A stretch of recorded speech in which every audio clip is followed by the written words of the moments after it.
The year is 1858. The place, Illinois. Some of the most profound debates in American political history are about to take place. The politicians, Abraham Lincoln, and this guy, who we haven't really talked about yet. Alright, let me back up. You guys know Ol' Honest Abe. He's the country boy who became a self-taught lawyer who eventually worked his way into politics. And in 1858, the midterm elections were happening, and Illinois needed to elect their next senator. Lincoln was gunning for this position, but in order to win, he had to defeat Stephen Douglas, who was the Democrat who currently held the position. Now, as you recall, Kansas is kind of a dumpster fire right now.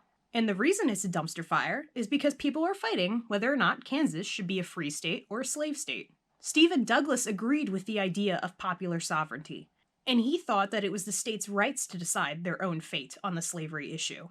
Lincoln, on the other hand, said, no, slavery is awful, and not only should it be banned in Kansas, but no new state should allow slavery either. So Lincoln and Douglas didn't have the same views, and they were both campaigning for the same position. They are political rivals.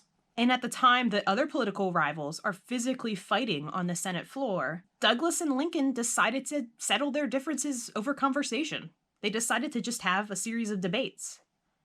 Thus, this begins the Lincoln-Douglas debates. Now, when I say, civilized conversation, don't think this was a happy tea party. It was a debate, you know? Just like our modern political debates, there was some name-calling. Douglas claimed that Lincoln was a radical Republican who was eager to tear this country apart with his views of slavery. Lincoln, on the other hand, said, sorry, not sorry. Slavery already has torn this country apart. Look at Kansas. Lincoln and Douglas continued having these debates, these organized debates over things like slavery, Kansas, and the future of our country.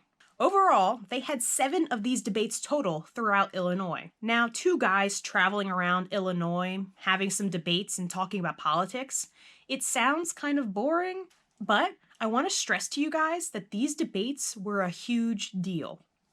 People came from all over the state of Illinois to see these debates, and some people came from outside the state.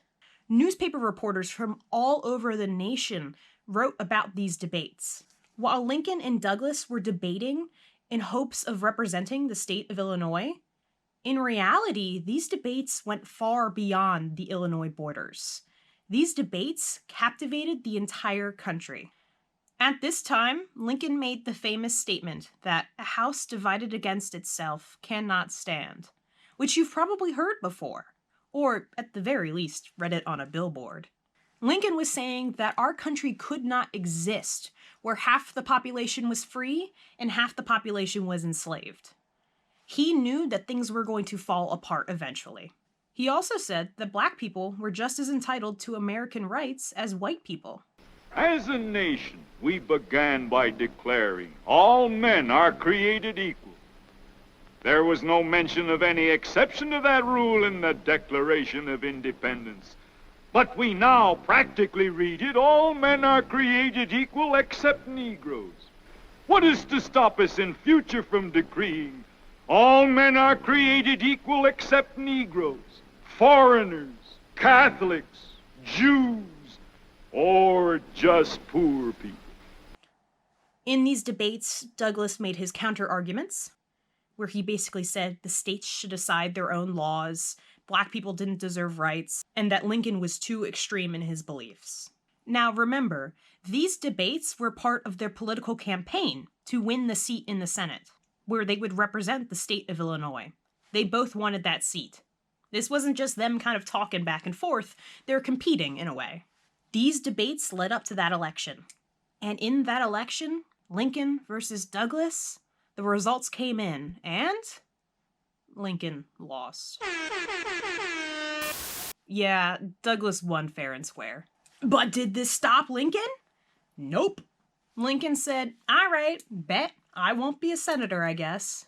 I guess I'll just have to run for president of the United States. Yeah, Lincoln spent no time feeling sorry for himself, because at the next national election, he wasn't on the ticket for senator anymore.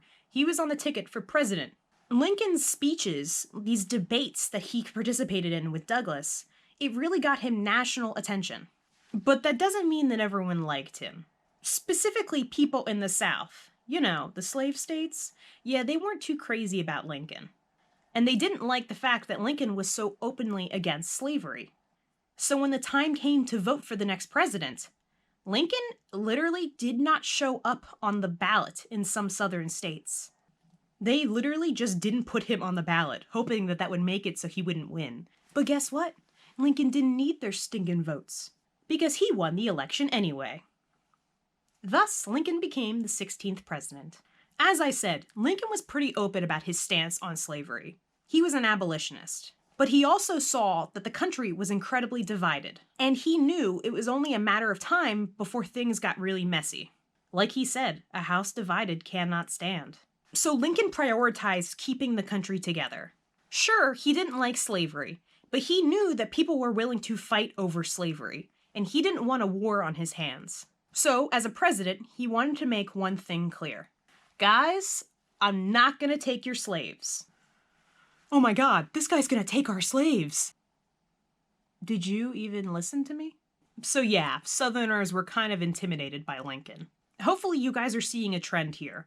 All of these debates and arguments that are happening within our country, they all kind of fall back on one big idea: slavery. The differences between the North and the South? Yeah, one has slaves and the other doesn't. Popular sovereignty? The state's rights to decide on slavery. Bleeding Kansas? Actual violence over the issue of slavery. Lincoln getting elected? Yeah, that was a perceived threat on the institution of slavery. All of this falls back on slavery.